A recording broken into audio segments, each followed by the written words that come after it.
Sushant Singh Rajput case में court ने CBI के ऑर्डर दे दिए हैं और इस पर हमारे साथ सीधे बात करने के लिए है बीजेपी सांसद निशिकांत दुबे जी, जो सुशांत की मौत के बाद से लगातार जो है न्याय की बात कर रहे थे। सर, जिस तरीके से वर्डिक्ट आया है कि अब सीबीआई जांच होगी, इसे आप किस तरीके से देखते हैं?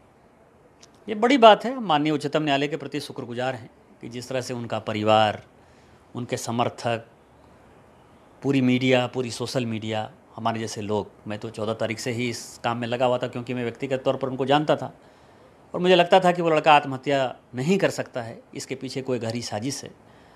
उन सबों का एक मैं आपको बताऊं कि एक मिला जुला प्रयास है, इसमें सभी लोग मन से लगे हुए थे। तो मैं आपके प्रति भी शुक्रगुजार हूं कि मीडिया ने इतना बड़ा काम किया और माननीय उच्चतम न्यायालय ने जो आज काम किया है। तो मुझे लगता है कि सुशांत सिंह राजपूत की जो मौत एक भटकाव के दौर पर थी, जिसको कि छुपाने और दबाने की कोशिश हो रही थी, उसका पर्दाफाश हो जाएगा और न्याय मिल जाएगा सारे परिवार को। जी सर, जिस तरीके से वर्डिक्ट आया है, इससे क्या महाराष्ट्र सरकार और वहाँ की जो पुलिस है उस पर प्रश्न चिन्ह उठता है कि उनकी जो जांच प्रक्रिया थी और जिस तरीके से सारा कुछ चल रहा था और बिहार में फिर एफआईआर करनी पड़ी और फिर सीबीआई के लिए अनुशंसा करनी पड़ी, तो क्या उन सरकार पर सवाल उठता है? निश्चित तौर पर जब पहले दिन से आपको लगा कि जांच की दिशा नहीं, मैंने पहले दिन ही कहा, 14 तारीख को ही मैंने ये बातें कही कि मुंबई पुलिस अच्छा काम करती होगी, लेकिन लगातार आप वहाँ रहते रहते आपके लोगों से संबंध हो जाते हैं। ये ग्लैमर वर्ल्ड है। ग्लैमर वर्ल्ड में आपके जो नीचे के अधिकारी जो जांच कर रहे हैं, उनका किसी से नाता हो सकता है, रिश्ता हो सकता है, किसी से वो प्रभावित हो सकते हैं, किसी को वो सुपरस्टार मान सकते हैं, किसी को स्टार मान सकते हैं। तो इसीलिए इसका एक बेहतर तरीका ये है कि आप इसकी सीबीआई इंक्वायरी कर दीजिए। लेकिन जिस तरह महाराष्ट्र सरकार बार बार सीबीआई इंक्वायरी तो छोड़िए, मुंबई पुलिस को ही इंक्वायरी करने के लिए रोकती थी, कभी सामना में आर्टिकल आ जाता था, कभी मजीद मेनन का स्टेटमेंट आ जाता था। और मैं मजीद मेनन के लिए मैं कहूँगा कि वो लोग भैया बम्बई में रहते हैं, बड़े लोग हैं, तो उनको रोज़ अमिताभ बच्चन दिखाई देते होंगे, शाहरुख खान, सलमान खान, ऋतिक रोशन, अक्षय कुमार, बड़े स्टार रोज़ दिखाई देते हैं, तो उनको सुशांत सिंह राजपूत बहुत छोटे स्टार दिखते हैं।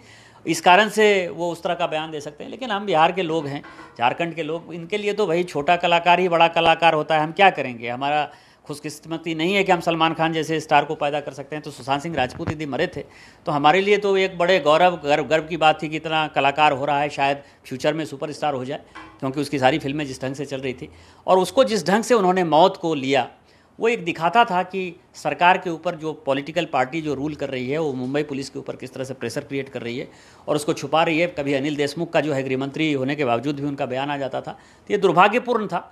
और जो छुपाने की वो साजिश और थी, उसका पर्दाफाश आज उच्चतम न्यायालय ने कर दिया और सीबीआई की इंक्वायरी होगी तो ये सारी बातें सामने आ जाएंगी। सर, किसको बचा रही थी मुंबई पुलिस? किस लिए एफआईआर नहीं किया? आपको लगता है किसी को बचाने की कोशिश थी मुंबई पुलिस? अब किसको बचा रही थी ये तो इन्वेस्टिगेशन का विषय है, लेकिन किसी न किसी को तो बचा रही थी।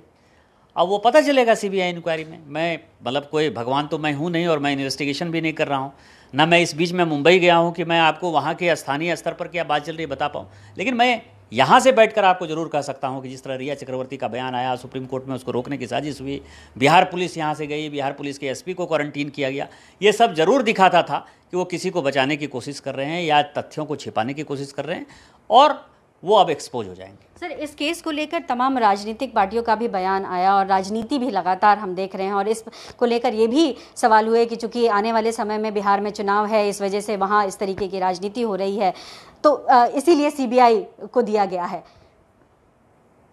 14 जून को मरे तो 14 जून में तो कोई भारतीय जनता पार्टी के नेता ने जो है स्टेटमेंट नहीं दिया था। नीरज बबलू तो उनके भाई थे, तो स्वाभाविक है कि उन्होंने बयान दिया था। लेकिन मैं तो बोल रहा था, मैं तो झारखंड से सांसद हूँ ना, मैं बोल रहा था। मनोज तिवारी जी तो यहाँ दिल्ली से सांसद हैं, रूपा गांगुली जी तो बंगाल से सांसद हैं, सुब्रमण्यम स्वामी जी तो नॉमिनेटेड मेंबर हैं।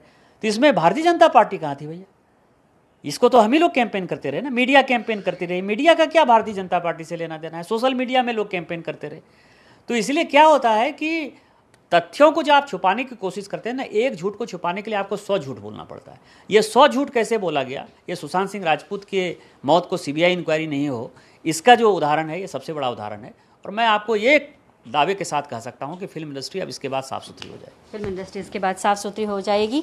जाहिर तौर पर जिस तरीके से वर्डिक्ट आया है उसको लेकर परिवार के साथ साथ इस मुहिम से जितने भी लोग जुड़े हुए थे उनकी एक उम्मीद बढ़ी है और आने वाले दिनों में यही उम्मीद कर रहे हैं कि एक इन्वेस्टिगेशन उस ओर लेकर जाएगा जहां सच्चाई का पता लगेगा। कैमरा पर्सन दीपक शर्मा के साथ पल्लवी झा, दिल्ली, न्यूज़ 24।